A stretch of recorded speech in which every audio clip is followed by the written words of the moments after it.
കായികമേളയിലെ പ്രതിഷേധത്തിൽ 2 സ്കൂളുകളെ വിലക്കിയ സർക്കാർ ഈ സ്കൂളുകൾ നൽകിയ പരാതിക്ക് ഇനിയും മറുപടി നൽകിയിട്ടില്ല. ജി.വി. രാജ സ്പോർട്സ് സ്കൂളിന് 2ാം സ്ഥാനം നൽകിയത് എങ്ങനെയെന്ന ചോദ്യത്തിന് വിദ്യാഭ്യാസ വകുപ്പിന് ഉത്തരമില്ല. കായിക കേരളത്തിന് ആവോളം പ്രതിഭകളെ നൽകിയ മാർബേസിലടക്കം 2 സ്കൂളുകളെ വിലക്കുന്നതോടെ 200-ലധികം കായിക താരങ്ങളുടെ ഭാവി ചോദ്യചിഹ്നമാകും. സംസ്ഥാന സ്കൂൾ ചാമ്പ്യൻ പട്ടം നിശ്ചയിച്ചപ്പോൾ ജനറൽ സ്കൂളുകൾക്കൊപ്പം സ്പോർട്സ് സ്കൂളുകളായ തിരുവനന്തപുരം ജി.വി. രാജയെ പരിഗണിച്ചതാണ് സമാപന ചടങ്ങിലെ പ്രതിഷേധത്തിന് കാരണം. എന്നാൽ ഈ സ്കൂളുകൾ ഉന്നയിച്ച ചോദ്യത്തിന് ഇപ്പോഴും വിദ്യാഭ്യാസ വകുപ്പിന് ഉത്തരമില്ല.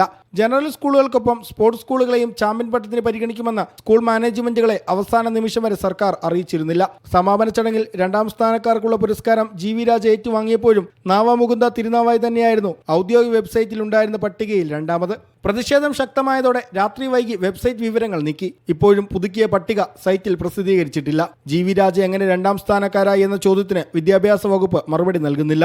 ജില്ലാ സ്പോർട്സ് മീറ്റുകളിൽ സ്പോർട്സ് സ്കൂളുകളെ ജനറൽ വിഭാഗത്തിൽ പരിഗണിക്കാതെയാണ് ചാമ്പ്യന്മാരെ നിശ്ചയിച്ചിരുന്നത്. സംസ്ഥാനത്തിന്റെ കായിക ഭാവിയിൽ തന്നെ പ്രതീക്ഷ ആകേണ്ടുന്ന 2 സ്കൂളുകളെയാണ് വിദ്യാഭ്യാസ വകുപ്പ് വിലക്കിയത്.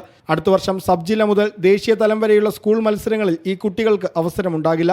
2 ഒളിമ്പ്യന്മാരെയും 25 രാജ്യാന്തര അത്ലറ്റുകളെയും 500-ലധികം ദേശീയ താരങ്ങളെയും കായിക കേരളത്തിന് സമ്മാനിച്ച മാർബേസിലടക്കമുള്ള സ്കൂളുകളെ കായികമേളയിൽ നിന്ന് വിലക്കുന്നതോടെ കായിക കേരളത്തിന്റെ ഭാവിക്കായി സർക്കാർ എന്താണ് ചെയ്യുന്നതെന്ന ചോദ്യമാണ് ഉയരുന്നത്. നിതിൻ സേവ്യർ, മീഡിയ 1, കൊച്ചി.